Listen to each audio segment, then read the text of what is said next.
بہاؤ کے خلاف تیر کر مصیبتوں کے دریا کو بند کرنا ممکن نہیں، ورنہ گند تو پانی پر خود بخود بہتا چلا جاتا ہے، اور آخر یہ گند کسی گندے کنویں میں تو چلا ہی جاتا ہے۔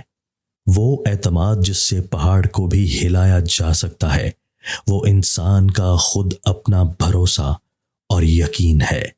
راستے میں پڑا ہوا ایک چھوٹا سا پتھر بھی انسان کے لیے ایک بہت بڑی مشکل پیدا کر دیتا ہے، لیکن جو مضبوط ارادے کے انسان ہوتے ہیں وہ اس پتھر پر پاؤں رکھ کر آگے بڑھ جاتے ہیں۔ جب تم نیک کام کرنا چاہو تو باتیں ہی نہ بناتے رہو، سوچو، اور سوچ کر ایک ہر معاملہ میں یہ کہہ دینا کہ چلو دیکھا جائے گا۔ بظاہر تو بہت آسان ہے، مگر یاد رہے کہ اسی دیکھا جائے گا کہ دو لفظوں نے عالم کو تباہی میں ڈال رکھا ہے۔ ترقی خود محنت کرنے ہی سے حاصل ہو سکتی ہے، بیرونی امداد یعنی ہدایت، تربیت، نصیحت، کتاب، عالمانہ مباحثے ممکن ہے۔ راستے کے نشانوں کی طرح تمہیں راہ راست سے بھٹکنے نہ دیں۔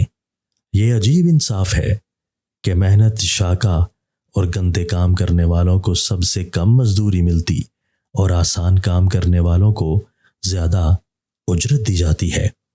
سب سے اعلیٰ اور خوبصورت لقمہ یہ ہے کہ جسے اپنی محنت سے حاصل کیا جائے اور کھایا جائے۔ محنت کرو، دیانت اور خلوص کے دامن کو مضبوطی کے ساتھ تھام لو۔ خدا نے انسان کو محنت کر کے کھانے کے لیے بنایا اور کہا کہ جو محنت کے بغیر کھاتے ہیں وہ چور ہیں۔ مذہب ایک ایسی شمع ہے جو بدلتی نہیں لیکن ماحول کو نور بخش دیتی ہے۔ مذہب روشنی کا وہ مینار ہے جو ڈھول نہیں پیٹتا مگر بھٹکے ہوں کو راستہ دکھا دیتا ہے۔